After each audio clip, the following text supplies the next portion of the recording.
Donc, une fois que vous allez avoir fait votre page personnelle et vos 2 pages métiers, OK? Dans vos pages métiers, là, ce que j'ai fait, j'ai emprunté un travail d'un élève de l'année dernière. Lui, il n'avait pas fait de page personnelle, on ne l'avait pas demandé cette année-là, puis j'ai regretté un peu. Oups, excusez-moi, c'est celle-là. Donc, si on regarde ici, lui avait choisi comme métier comptable, donc il y a la description, il y a les qualités, ici il y a les études et ici il y a les autres conditions de travail. Donc, c'est la même chose, son deuxième métier, ingénieur, il le fait en 2 pages. OK? Donc, il a déjà trouvé toutes les informations pour ces 2 métiers. OK? Donc là, je vais vous parler du tableau. Dans PowerPoint, comment on fait un tableau? C'est pratiquement la même chose que dans Word. Il y a un onglet tableau où il y a un menu insertion tableau. Ça fait la même chose. OK? Donc, si je vais dans le menu, dans l'onglet tableau, je choisis le nombre de cases que je veux. Là, vous avez sur la feuille, ça je vous dis qu'elle est précieuse, on est à l'étape 5. OK? Vous avez exactement le tableau que je veux. Donc, dans le fond, ce qui est là, il faut le reproduire tel quel puis le remplir. La partie qui est en gris, là, c'est juste pour vous inspirer. Vous écrivez vraiment vos choses. Tu sais, comme parcours scolaire, vous écrivez votre parcours, vous n'écrivez pas les mots parcours scolaire, c'est pour ça que c'est en gris. Donc, on voit 1, 2, 3, 4 colonnes et 1, 2, 3, 4, 5 lignes. OK? Vous pourriez vous décider de mettre un critère de plus, si vous voulez. Par exemple, vous pourriez avoir une ligne juste pour les salaires, par exemple. Parce que dans conditions de travail, ça va faire beaucoup de choses. Donc, vous pourriez avoir plus de lignes, mais normalement, le nombre de colonnes, ça devrait rester tel quel. OK? Anouk? Alors, je sais pas pourquoi OK. Donc, j'ai dit 4 colonnes et 5 lignes. Donc, je le choisis ici. 4 colonnes, 4 et 5 lignes. 4 par 5. Voilà. Donc, mon tableau est créé automatiquement. Et là, vous remarquez qu'il me l'a mis jaune. Alors, c'est la couleur par défaut du tableau dans le thème que cet élève-là a choisi. Mais vous avez en haut un paquet d'options. Regardez si j'ouvre le tiroir, là. Vous avez vraiment plein d'options de couleurs que vous pouvez prendre là-dedans. OK? Donc, je pourrais décider de le mettre avec du rouge, peu importe. Alors, vous pouvez travailler avec la bordure pour l'agrandir comme ça. Oups, excusez.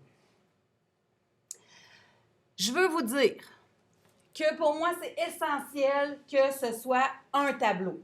Sauf pour les 2 ou 3 personnes qui font Prezi. Parce que dans Prezi, il n'y a pas de concept de tableau. Il faut trouver une autre façon, mais je veux que vous trouviez le moyen de comparer. Donc, ça pourrait être, par exemple, je regarde Kimberly qui est en train de faire ça, ça pourrait être une ligne dans une page de dire, OK, ça c'est, mettons, la page des études, le premier métier, le deuxième métier, puis moi, qu'est-ce que je pense faire comme parcours. Donc, faire une page avec ça, comme ça, de le faire avec Prezi, une page par, au lieu de faire une ligne, c'est une page. Dans Prezi, c'est un peu différent.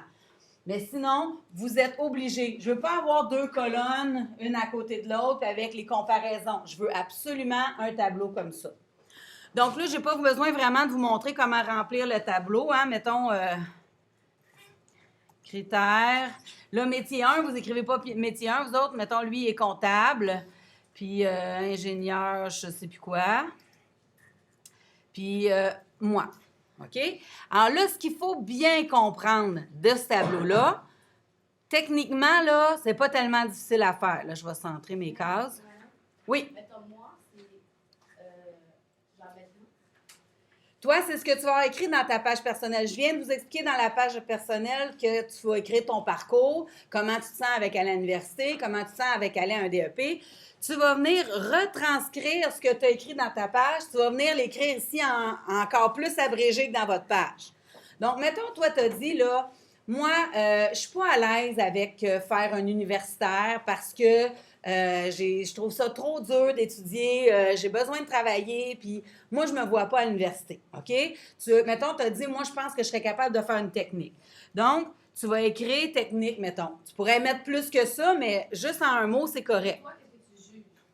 Toi, personnellement, comment dans ta vie tu penses que tu es capable de fonctionner?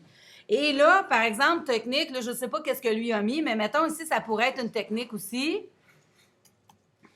puis que universitaire comme ingénieur. OK? Donc là, on est dans la catégorie études.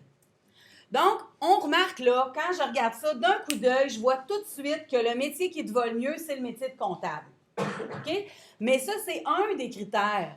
Peut-être que quand tu vas rentrer là-dedans, je sais pas moi, les heures de travail, puis que tu vas te rendre compte qu'un comptable, dans le temps des impôts, ça travaille 80 heures semaine, puis toi, tu as écrit dans tes préférences que tu veux rien savoir de travailler plus que 40 heures, bien, tu vas peut-être te rendre compte, finalement, comptable, c'est peut-être pas le métier que tu veux faire. Donc, il faut vraiment... Donc, ça c'est un autre exemple. Par exemple, dans ce cas-là, si j'écris horaire, mais là, je ne sais pas un bon exemple pour les métiers qu'il a mis là. Donc, mettons, je mets 40 heures semaine, plus extra en mai, mettons. OK? Puis, un ingénieur, admettons que tu es un ingénieur pour la ville puis que tu réussis à faire 35 heures semaine. Je pense pas que ça existe vraiment des ingénieurs qui font 35 heures semaine. Bien, je te dirais que la majorité des emplois, c'est des 35 à 40 heures semaine, des 40 souvent, mais d'après moi, les ingénieurs font souvent plus que ça. Plus d'heures que ça. Mais c'est juste pour vous montrer que, mettons que toi, tu as écrit vie familiale importante, pas trop d'heures. Mettons que tu as écrit ça. OK? Fait que là, on voit d'un coup d'œil que, OK, si je suis comptable, je vais être obligée de faire de l'extra, je vais être obligée d'en faire plus, mais moi, j'ai écrit que je veux mettre l'accent sur ma vie familiale puis je ne veux pas travailler trop d'heures. Donc, on voit dans le tableau que, bon, mais là, dans ce cas-ci, le comptable est moins bon pour moi, c'est l'ingénieur qui serait mieux. Donc, dans le fond, c'est de dire, pour chaque critère, on met les informations par rapport à ces métiers-là, on met ce que nous, on pense pour nous-mêmes et on va regarder ça ensemble. Donc, dans un tableau, d'un coup d'œil, il faut voir qu'est-ce qui est bon pour nous, qu'est-ce qui ne l'est pas. Oui? Quand tu fais le tableau, le nombre de colonnes, c'est 4 colonnes, le livre, c'est 4 ou 5? Bien, moi, je l'ai parti à 5 comme dans l'exemple ici, mais ça se peut que tu en mettes plus. Parce que tu vois, j'ai mis horaire tout seul, mais dans ça, j'ai pas mis horaire. J'ai mis conditions de travail sur la feuille, puis horaire, c'est une des choses de conditions de travail. Fait que si je veux faire une ligne juste pour horaire, c'est parfait. Je pourrais décider de mettre, de mettre mon titre plus haut, puis d'aller mettre, je sais pas moi, je pourrais mettre 10 lignes si je veux, là. C'est pas grave, là. Là où ça va être important, c'est de réfléchir par vous-même aux avantages et aux inconvénients. Tu sais, par exemple, tu te dis, OK, l'ingénieur, là, bon, peu importe, l'ingénieur, il va aller sur le terrain, il va aller voir comment ça se passe, il va aller voir, c'est quoi son ingénieur? Je me souviens même plus. Ingénieur en informatique. Bon, on va le faire autrement. Donc, admettons, l'ingénieur en informatique, lui, il va être toujours dans son bureau, puis il va toujours regarder son ordinateur, il va travailler comme gestionnaire de projet, il va être toujours devant l'ordi dans son bureau.